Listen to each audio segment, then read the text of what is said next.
Hoy te contaremos la historia de este misterioso caso, un joven de 14 años con un comportamiento que despertó las sospechas de la policía. Cada día, el mismo recorrido, la misma tienda, las mismas compras. ¿Estás listo para descubrir la verdad detrás de esta intrigante rutina? Comencemos.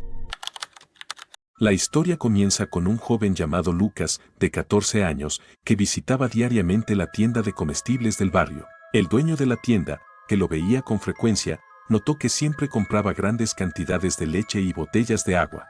La actitud tranquila pero constante del chico comenzó a despertar la curiosidad de los empleados. Una tarde, un oficial de policía que patrullaba el área notó al chico saliendo con su mochila cargada y lo observó caminar apresuradamente hacia un callejón cercano.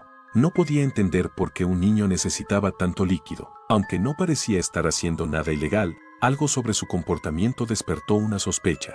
Día tras día, la escena se repetía. Lucas compraba leche y agua y se escabullía. Al cabo de una semana, el oficial decidió seguirlo discretamente. Lo que descubrió dejó a todos perplejos. Lucas no estaba llevando esas compras a su casa, ni tampoco las vendía. En cambio, las llevaba a un edificio abandonado en las afueras del pueblo.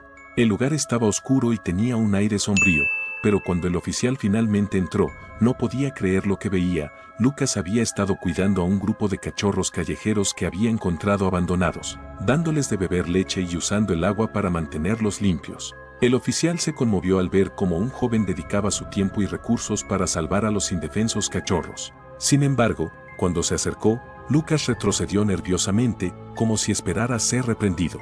En lugar de arrestarlo, el oficial le agradeció por su compasión y le prometió ayudar.